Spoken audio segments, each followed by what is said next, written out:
Hey, happy Sunday, everyone. It's Ken, Beans Ball Card Blog on YouTube. Really excited about this video. And why?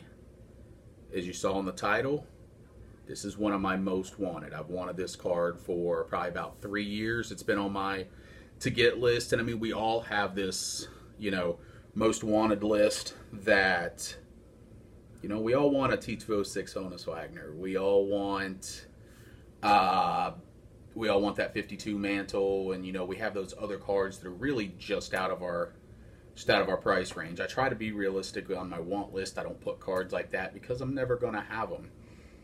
But there are cards that are a little more expensive or a little tougher to find that you can still add. And I have added one of easily my top 5 most wanted cards. Couldn't believe it when I won it. Couldn't believe the price I won it at. I won it on an auction on eBay for less than half of what my max bid was. So as you can tell, I'm pretty thrilled about it. And at this price, I'll continue to buy more of these cards as I can. They're from a pretty popular set that if you collect pre-war cards, you know about, and you've seen some of the baseball players. It's from the T227 set, the Miners Extra, and in there is Ty Cobb is in there. I think there's 4 baseball players. Ty Cobb, I believe Home Run Baker, Chief Bender, and I'm forgetting who the other one is, but I believe there is a 4th baseball player in there. So you may know it from that, the look of the card. But mine is not a baseball player, and it's not the one I want. It is one of the 2 auto drivers, and the only of the 2 auto drivers I'll ever own, because the other one, there are only a handful of known copies. So when it comes up, the people that are working on this T227 set have much deeper pockets than I do, and I will never end up with it. But let's take a look around, not to be discouraged. Let's flip this camera around, take a look at it, and just give you a look at it and a little bit of info about who he is. No sense fooling around. There it is right in front of you, right in the center. This is now one of my favorite cards in my collection. It is the T227 Series of Champions, Ralph Mulford.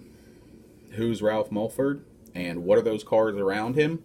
Those cards around him on each side, and you can see on the right side there's 2 of them, are from the T36 Auto Driver set, and those are also Ralph Mulford cards. They were produced the year before.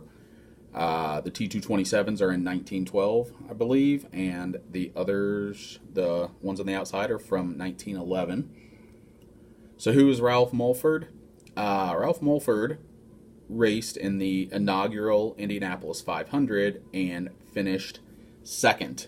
And over the years, there's been urban legends, old wives' tales, whatever you want to say, that he actually won the race and got hosed. But there's been no evidence that can be proven of that. And Indianapolis Motor Speedway historian Donald Davidson, who I'm a disciple of, I love Donald Davidson.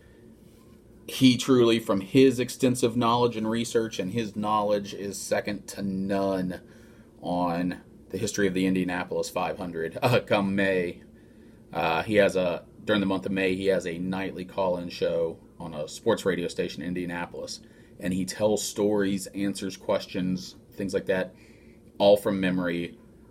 He has information on all of the, whatever it is, 700 some Indianapolis 500 drivers ever. He is a walking encyclopedia, and when we lose him, it's going to be a very sad day for many of us and for the Indianapolis Motor Speedway. But anyway, so we'll take a quick gander at the back of the card. So these are just slightly smaller. You can see the difference in maybe some old tobacco cards. These are just slightly smaller than a normal card from today. And these are Miners Extra smoking tobacco. So you can see, you can read his bio on the back. I'm not going to sit here and read it. You can obviously pause it if you like, and you can read it yourself.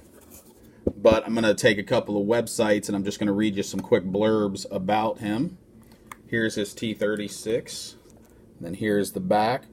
For those of you that don't know, I have put together the 25 card run of this set, but each card has 4 different backs. There's a Hassan Cigarettes and a Mecca Cigarettes back for each, and then each one of those has a factory 30 and a factory 649. So my goal is to get all backs, a complete master set, hoping to complete that sometime before I die. We'll see how that works out. So anyway, I'm taking this real quick. I'm going to read to you from, it's VanderbiltCupRaces.com. It's a website that, I subscribe to their emails and stuff and listen to. Mulford may have won the first Indianapolis 500 in 1911, but didn't get credit for it. He was given the checkered flag before Ray Haroon, and he took 3 extra laps as a precaution. When he finished the third lap, Haroon was in the winner's circle, and Mulford's protests were largely ignored. The following year, bonus money was offered to the first 12 finishers at Indy. Mulford was running 10th and last with more than 100 miles to go when Joe Dawson won the race. He was told he actually had to finish the 500 miles to collect bonus money, so he took his time, at one point stopping to have a fried chicken dinner. Mulford finished the race nearly 9 hours after it had started. Known as the Gumdrop Kid because he ate gumdrops throughout his races, Mulford was the national driving champion in 1911, which was the year that these were produced, and the year before this one was produced, and also 1915. A superb engineer, he dreamed of building his own passenger car, but was swindled out of more than $200,000 in one attempt to form a manufacturing company. Mulford retired from racing on tracks after 1922, but for some years continued to compete in hill climbs. At one time, he held the record for both the Mount Washington and Pikes Peak climbs. And he did start the Indianapolis 500 10 times. Looks like 19, 11, 12, 13, 14, 15, 16, 19, 20, 21, and 22.